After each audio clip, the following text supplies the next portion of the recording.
السلام علیکم۔ میرے شوہر کو چھوٹی سے چھوٹی بات پر جلدی غصہ آ جایا کرتا تھا اور ان کو اپنا غصہ قابو کرنا نہیں آتا تھا۔ اچانک ہی وہ کسی بھی معمولی سی بات پر غصے میں آ جاتے اور سارے گھر کا سامان اٹھا کر پھینکنے لگتے۔ کئی دفعہ میں نے انہیں محبت سے سمجھایا کہ اتنا غصہ ٹھیک نہیں ہوتا، لیکن وہ تو کسی صورت سمجھ ہی نہ پاتے تھے۔ وہ نہ چاہتے ہوئے بھی مجھ پر غصہ ہو جایا کرتے۔ ہماری شادی کو 1 سال کا عرصہ ہی گزرا تھا اور اس 1 سال میں نے ان کے غصے کی انتہا کو دیکھ لیا تھا، لیکن مجھے ہرگز اندازہ نہ تھا کہ ایک دن وہ غصے میں ہر حد پار کر جائیں گے اور ہمارے رشتے کو ہی نشانہ بنا بیٹھیں گے۔ ایک معمولی سی بات کو لے کر میرے شوہر نے مجھ سے اپنا ہر تعلق ختم کر لیا، لیکن جیسے ہی کچھ گھنٹوں بعد ان کا غصہ ٹھنڈا ہوا تو وہ میرے قدموں میں گر گئے اور معافیاں مانگنے لگے۔ لیکن اب پچھتاوے کیا ہوت جب چڑیاں چگ گئیں کھیت۔ میں اور واجد ایک ہی محلے میں رہتے تھے اور میں اسکول آتے جاتے واجد کو دیکھا کرتی اور مجھے واجد سے محبت ہو گئی تھی۔ جب واجد نے میرے لیے رشتہ بھیجا تو میرے گھر والوں نے صاف انکار کر دیا، کیونکہ واجد کا غصہ سارے جہان میں مشہور تھا۔ واجد ہمیشہ ہی غصے میں اپنا آپ کھو بیٹھتے تھے۔ غصے میں آ کر محلے میں مار پیٹ اور لڑائی جھگڑا ان کے لیے معمول کی بات تھی، اور جب مجھے اندازہ ہوا کہ میرے گھر والے کسی بھی طرح مجھے واجد کے ساتھ رخصت نہیں کریں گے تو میں نے واجد سے چپکے ملاقاتیں شروع کر دیں۔ واجد نے ان ملاقاتوں میں مجھے یقین دلایا کہ وہ مجھ پر کبھی غصہ نہیں کر سکتے، کیونکہ وہ مجھ سے بہت محبت کرتے ہیں اور ان کی وجہ سے مجھے کبھی کوئی تکلیف نہ ہوگی۔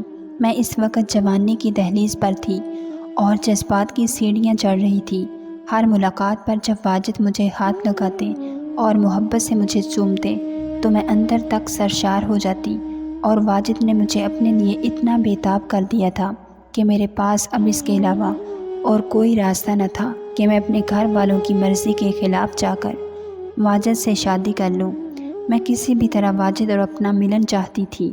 چپکے ہونے والی ملاقاتوں نے ہمارے دل میں جذبات کا ایسا طوفان پیدا کر دیا جسے روکنا یا برداشت کرنا ہمارے بس میں نہ تھا۔ کبھی کبھی ہماری ملاقات حد سے زیادہ تجاوز کر جاتی اور میں سب کچھ بھول کر واجد کی ہو جاتی۔ واجد نے اپنے ایک دوست کا گھر ہماری ملاقات کے لیے طے کر رکھا تھا، جہاں اس کا دوست اکیلا رہتا۔ میں اور واجد وہاں ملتے اور اپنی پیاس کو بجھانے کی کوشش کرتے، لیکن جلد ہی ہماری ملاقات کے لمحے ختم ہو جاتے اور ہم دونوں سیراب بھی نہ ہو پاتے۔ کبھی کبھی واجد مجھے بہت زیادہ کھلے الفاظ میں اپنے جذبات کا اظہار کر کے کہتے کہ وہ اب میرے بغیر اپنے بستر پر بہت بے چینی محسوس کرتے ہیں اور اب وہ کسی بھی طرح میرے ساتھ رات گزارنا چاہتے ہیں، اور اگر میں ان کی نہ ہوئی تو وہ کوئی بھی غلط قدم اٹھا لیں گے۔ میں واجد کے اس جنون کو اپنے لیے محبت سمجھتی رہی اور مجھے اندازہ ہی نہ ہوا کہ یہ جنون تو ان کی فطرت کا حصہ ہے۔ میں ان کی محبت بھرے جذبات سے اس قدر متاثر ہو گئی کہ میں نے اپنا گھر بار چھوڑ کر 18 سال کی عمر میں ان کے ساتھ بھاگ کر شادی کر لی اور ہم دونوں وہ محلہ چھوڑ کر دور چلے آئے۔ واجد کے گھر میں صرف ان کی بوڑھی ماں اور ان کا بھانجا رہ گیا تھا، کیونکہ ان کی بہن اور بہنوئی کا بہت پہلے انتقال ہو گیا تھا۔ پھر کچھ عرصے بعد ہمیں اطلاع ملی کہ واجد کی ماں بھی چل بسی ہیں، تو واجد اپنے بھانجے کو ہمارے گھر لے آئے۔ جب میں اپنا گھر چھوڑ کر واجد کے ساتھ فرار ہوئی تو میری آنکھوں میں بہت سے سپنے تھے اور اس شادی کو لے کر بہت زیادہ ارمان تھے۔ ہم نے ایک کرائے کا گھر لے لیا تھا۔ واجد کی نوکری بہت اچھی تھی، اسی لیے ہمیں پیسوں کا کوئی مسئلہ نہ تھا۔ واجد عمر میں مجھ سے 12 سال بڑے تھے اور شادی کے وقت ان کی عمر 30 سال تھی۔ ان کے غصے کی وجہ سے کوئی بھی اپنی بیٹی کو ان سے بیاہنا نہ چاہتا تھا، اور جب میں انہیں میسر آئی تو انہوں نے جذبات میں آ کر میرے ساتھ بہت سا وقت گزارا اور مجھے لے کر فرار ہو گئے۔ شادی کی رات مجھے ان کے جنون کا صحیح طرح سے اندازہ ہو گیا۔ جب وہ 2 گھنٹے تک مجھ سے مستقل محبت دینے کے باوجود بھی پیچھے نہ ہٹے اور ان کی پیاس نہ بجھی، میں بہت زیادہ تھک چکی تھی۔ اس لیے میں نے واجد سے کہا کہ میں اب تھک گئی ہوں اور سونا چاہتی ہوں، لیکن وہ جنون کی انتہا پر پہنچ چکے تھے۔ جب میں سونے کے لیے لیٹے تو وہ میرے ساتھ زبردستی کرنے لگے۔ میں پوری رات واجد کی زبردستی کو برداشت کرتی رہی،